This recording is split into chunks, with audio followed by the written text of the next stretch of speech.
Hello বন্ধুরা, কেমন আছো তোমরা সবাই? আশা করি তোমরা অনেক ভালো আছো আর তোমাদের ভালোবাসাতে আমিও অনেক ভালো আছি। বন্ধুরা, আজকে আমি রান্না করছি আলু দিয়ে রুই মাছের ঝোল। তো আমি কিভাবে রুই মাছের ঝোল বাড়িতে সবসময় রান্না করে থাকি, তো সেটাই তোমাদের সাথে আজকে শেয়ার করছি। আশা করি আমার এই রান্নার ভিডিওটা তোমাদের অনেক ভালো লাগবে। বন্ধুরা, যদি আমার রান্নার ভিডিওটা তোমাদের ভালো লেগে থাকে তাহলে অবশ্যই একটা কমেন্ট করে আমাকে জানিও তোমাদের আমার এই রান্নার ভিডিওটা কেমন লাগলো।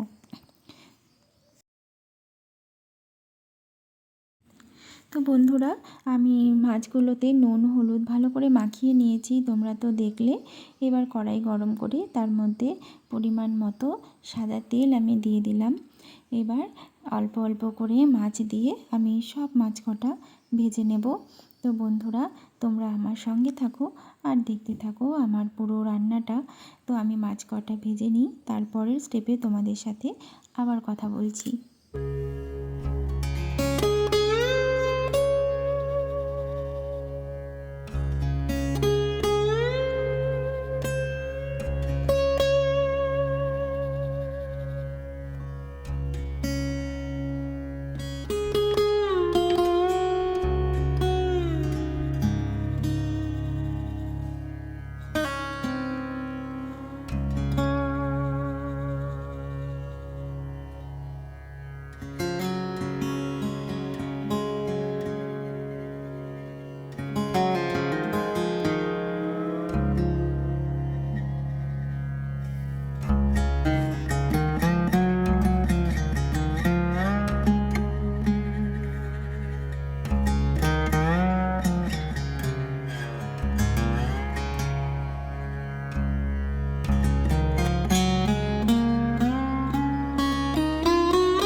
বন্ধুরা, মাছগুলো আমি সব ভালো করে ভেজে নিয়েছি, তোমরা তো সবটাই দেখেছো। আর এই তেলের মধ্যেই আমি আলু ভেজে নেব। আলুগুলো আমি আগেই কেটে রেখেছিলাম, সেটা তোমাদেরকে দেখালাম না। আমি জানি আমার বন্ধুরা কিন্তু সব কিছুই জানে, তাই এত খুঁটিনাটি দেখানোর কোনো দরকার নেই।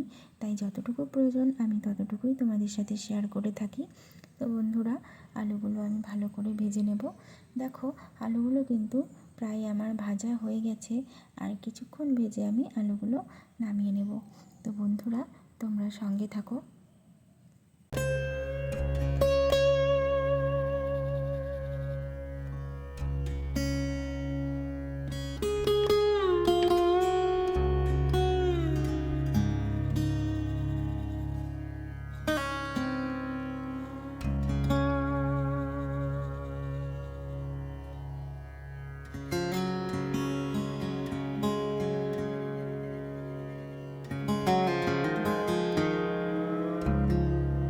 আলুগুলো আমার ভাজা হয়ে গেছে, আমি নামিয়ে নিয়েছি। এবার এই তেলের মধ্যেই তোমরা দেখতে পেলে আমি একটু তেল দিয়েছি, আর এই তেলের মধ্যেই আমি 3 চামচ মতো ঘি দেব। তো বন্ধুরা, তোমরা যদি কেউ ঘি পছন্দ না করো খেতে, তাহলে ঘি দেবে না। আর যারা ঘি পছন্দ করো তারা এই রান্নাতে অবশ্যই ঘিটা ব্যবহার করবে। এই রান্নাতে ঘি দিলে কিন্তু রান্নার স্বাদটা অনেকটাই বেড়ে যায়। তোমরা অবশ্যই ঘিটা ব্যবহার করবে। যারা ঘি পছন্দ করো, আমি তাদের কথা বলছি। তো দেখো, ঘি আর তেলটা কিন্তু গরম হয়ে গেছে।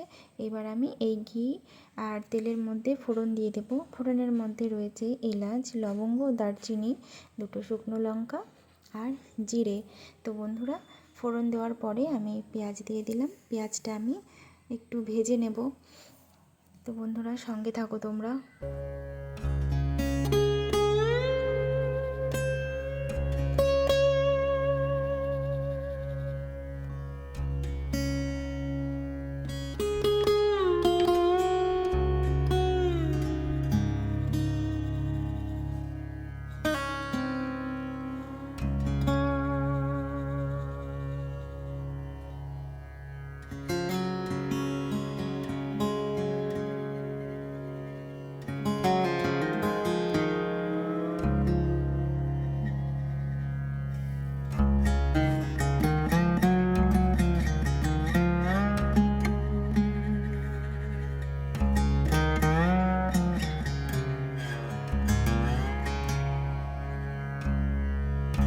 পেঁয়াজ ভাজার সময় আমি সামান্য পরিমাণ লবণ দিয়েছিলাম, যাতে পেঁয়াজটা খুব সুন্দরভাবে সফট হয়ে যায়।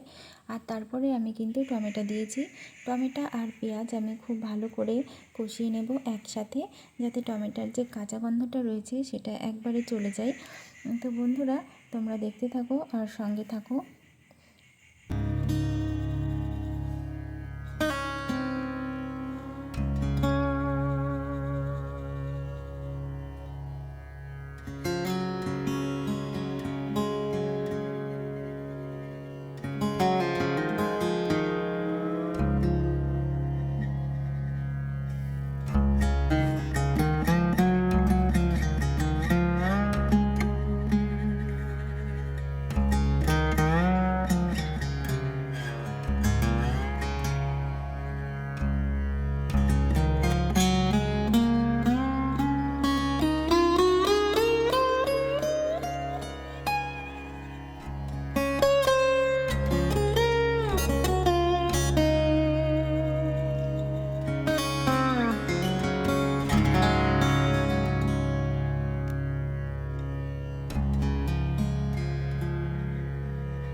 বন্ধুরা, টমেটো একদম গলে গেছে। এবার আমি বেটে রাখা মশলাটা দিয়ে দিচ্ছি। এই বেটে রাখা মশলার মধ্যে রয়েছে আদা, পেঁয়াজ, রসুন, এলাচ, লবঙ্গ, দারচিনি, গোলমরিচ আর 3টে শুকনো লঙ্কা। এই মশলাগুলো আমি একসাথে বেটে নিয়েছি। তোমরা চাইলে আলাদা করেও বেটে নিতে পারো, কোনো অসুবিধা নেই। তো বন্ধুরা, আমি এইবার এই সব মশলা সুন্দর করে কষিয়ে নেব, যতক্ষণ না এই মশলা দিয়ে তেল ছাড়ছে।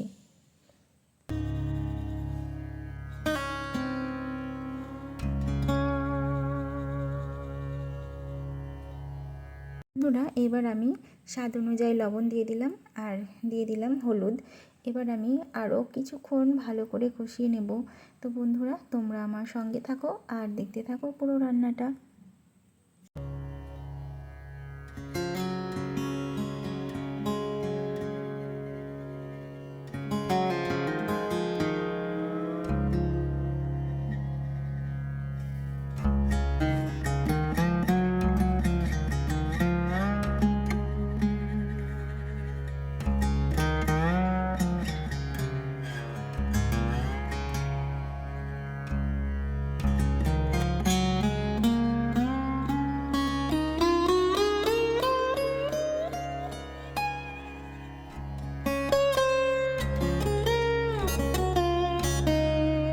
তোমরা দেখতেই পাচ্ছ যে মশলা দিয়ে কিন্তু তেল ছাড়তে শুরু করেছে। এই পর্যায়ে আমি সামান্য পরিমাণ চিনি দিয়ে দিলাম। চিনিটা দিলে কিন্তু মশলার ব্যালেন্সটা ঠিকঠাক হয়ে যায়। তো বন্ধুরা, এবার আমি আরও কিছুক্ষণ এই মশলাটা কষিয়ে নেব। তারপরে এর মধ্যে আমি আলু দিয়ে দেবো। যে আলুটা আমি আগে ভেজে রেখেছি, তোমরা সবাই দেখেছো। সেই আলু দেওয়ার পরে আমি আরও বেশ কিছুক্ষণ এই মশলাটা কষাতে থাকবো, যতক্ষণ না মশলা দিয়ে খুব সুন্দরভাবে তেল ছাড়তে শুরু করে, ততক্ষণ পর্যন্ত কষাতে থাকবো।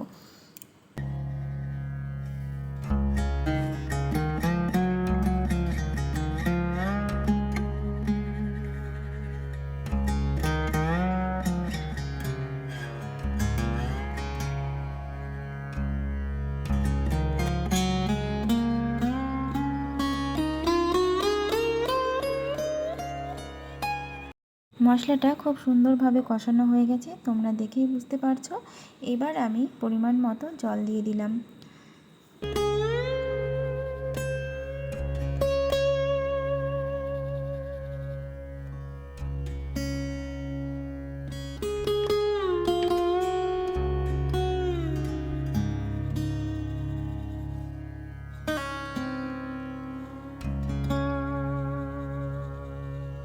বন্ধুরা দেখো, ঝোলটা কিন্তু ফুটে গেছে আর আলুগুলো খুব সুন্দরভাবে সফট হয়ে গেছে।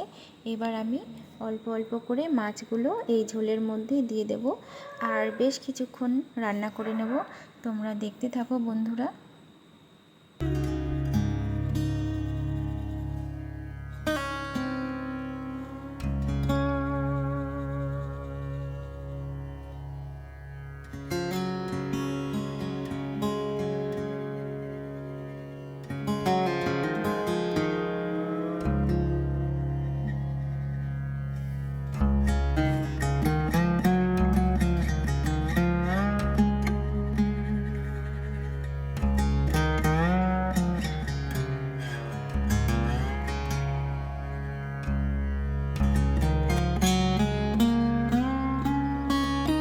বন্ধুরা বেশ কিছুক্ষণ আমি এই ঝোলের মধ্যে মাছগুলো দিয়ে রান্না করে নিয়েছি। এবার মাছগুলোকে আমি তুলে নেব।